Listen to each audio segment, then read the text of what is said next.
전세가 2억 2,806만 원. 여러분, 요즘 만원 단위로 끊기는 전세가 얘기 혹시 들어보셨습니까?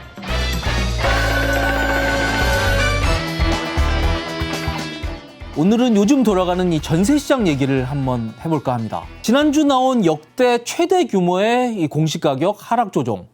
보유세만 생각하면 집주인 입장에서는 좋은 일입니다만 이 공시가격의 대폭 하향에 따라서 이 집주인들은 난리가 난 모양입니다. 오늘 아침에 한 조간신문에 난 기사입니다. 저런 제목이네요.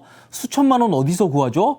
공시가 후폭풍에 빌라주인 초비상이라는 제목의 기사입니다. 원칙적으로 공시가격과 전세가격은 아무 관계가 없습니다. 공시가격은 오로지 이 보유세 부담의 기초가 되는 자료입니다. 그럼에도 왜 이런 기사가 나올까요? 전세가라는 건 공시가와는 별도로 그 시장 상황에 따라서 움직입니다. 정세시장이 강세냐 약세냐에 따라서 전세가격은 오르고 내립니다. 그런데 이렇게 공시가격을 대폭적으로 내리면서 이 집주인들에게 직타격을 입히고 있다는 이런 기사는 도대체 왜 이럴까요? 자, 정부가 내놓은 규제 때문에 그렇습니다. 심각해지는 이 전세 사기 방지 대책으로 정부가 이 주택을 빌려주는 주택 임대 사업자들에 대해서 이 보증보험 요건을 굉장히 강화하는 내용을 얼마 전에 발표를 했습니다. 주택 임대 사업자라고 하면 이 보증보험을 의무적으로 가입을 해야 되죠. 그런데 이 기준을 굉장히 타이트하게 바꿔놓은 겁니다. 전세 사기를 막기 위해서요. 그래서 오는 5월부터 허그죠.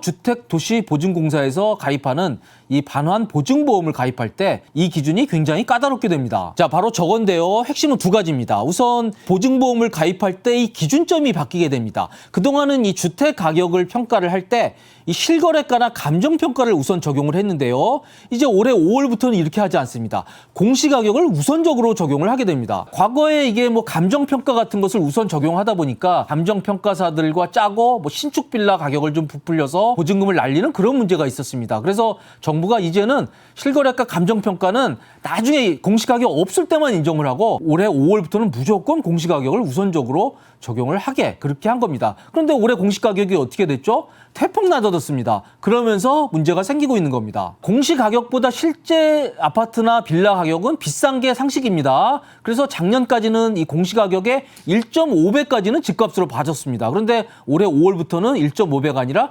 1.4배까지만 집값으로 인정을 해주게 됩니다. 이것도 일단 타이트해졌는데요. 여기서 한 걸음 더 나갑니다. 지난해까지는 전세가율을 100%를 인정을 해줬는데 올 5월부터는 90%만 인정을 해주게 됩니다. 결과적으로 지난해는 150%까지 보증이 가능했지만 올해는 126%, 즉 24%포인트가 보증 한도가 낮아지게 되는 겁니다. 이게 다가 아니죠. 바로 출발점이 되는 공시가격조차 올해 거의 20%까지 내렸기 때문에 한마디로 집주인들이 이 허그에 가서 보증을 받을 수 있는 한도는 지난해보다 확 낮아지게 됐다. 이렇게 기억을 하시면 될 것 같습니다. 보증보험 문제 때문에 요즘 집주인들이 좀 골치가 아플 것 같습니다. 요즘 너무 전세가 문제가 되다 보니까 이 보증보험 들어주지 않으면 그 집에 전세 들어오지 않습니다. 저라도 안 들어올 것 같습니다. 결국 이런 상황에서 뭐 전세 세입자를 새로 들이든 혹은 있는 사람을 재계약을 하든지 간에 이 보증보험 한도까지만 이 전세가 가능하기 때문에 돈이 부족한 집주인들이 그 한도까지는 전세를 받고 그걸 초과하는 부분에 대해서 월세를 받으면서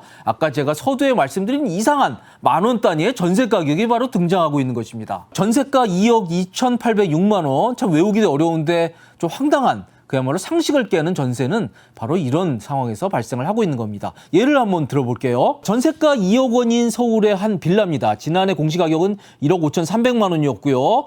그래서 작년에는 그래도 보증 한도가 2억 2,950만 원이 됐습니다. 그래서 전세 가격이 뭐 한 2억 정도 이렇게 전세를 받았으면 됐죠. 2억을 넘는 2억 거의 2,950만 원까지 보증이 됐기 때문에 이건 문제가 없었습니다. 그런데 일단 공시가격이 내렸고요. 여기에 보증 한도가 제도 변화로 인해서 확 줄어들게 됩니다. 그래서 올해는 보증이 1억 8,144만 원만 가능한 겁니다. 만약에 집주인이 뭐 기존 계약을 갱신을 하건 혹은 새로 계약을 하든 간에 저 차액은 어떻게든 돈을 마련을 해야 되는 상황입니다. 그런데 또 대출이 쉽지가 않죠. 금리도 부담되고요. 그래서 집주인은 이런 경우에 이 보증 한도를 그냥 만원 단위까지 그대로 받기를 희망하게 될 것입니다. 그래서 1억 8,144만 원, 숫자도 어렵네요.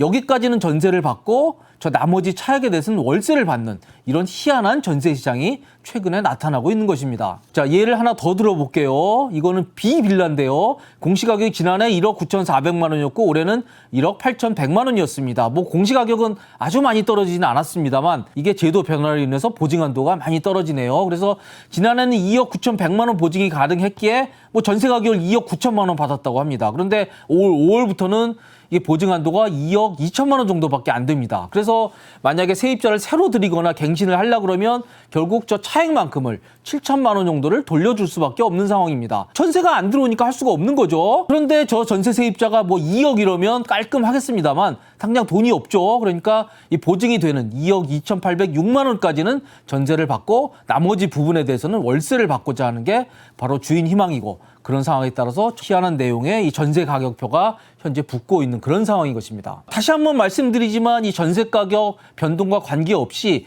이 전세금을 안전하게 돌려줘야 되는 것은 집주인의 책무이자 법적인 의무입니다. 이거는 아무도 부인할 수가 없습니다. 그런 의미에서 최근에 이 만 원 단위로 끊기는 이런 이상한 전세 시장은 저는 불가피한 측면이 있다고 봅니다. 결국 이 문제는 저는 이 전세 제도라고 하는 어떤 제도적 결함으로 원인을 찾고 싶습니다. 사실 전세 제도는 여러분들 학창 시절에 배우셨겠지만 대한민국 딱 한 나라에만 있는 제도입니다. 그 어떤 나라에도 전세 제도가 없습니다. 그리고 우리나라도 전세 비중이 굉장히 줄고 있는 상황입니다. 이렇게 위험하다 보니까 여러분들이 점점 뭐 반전세 그리고 월세로 돌아가는 추세는 너무너무나 역력합니다. 자, 그럼에도 전세 제도가 이렇게 남아있는 한 우리가 절대로 양보해서는 안 되는 가치가 바로 안전한 이 부동산 거래입니다. 그런 의미에서 저는 이 보증보험 한도를 굉장히 엄격하게 위해서 이 전세 보증금을 안전하게 유지하는 이런 식의 정책에 대해서는 절대로 반대할 수 없다 이렇게 생각을 하고 있습니다. 조금 더 디테일하고 섬세한 정책은 필요하다고 생각이 됩니다. 예를 들어서요. 지금 전세 보증금 돌려주기 위해서 집주인들이 어려움을 겪습니다. 그래도 돌려줘야 되죠. 그러기 위해서는 이 전세 보증금을 돌려주기 위한 목적에 이 집주인들에게 해주는 대출은 조금 더 완화할 필요가 있다고 생각을 합니다.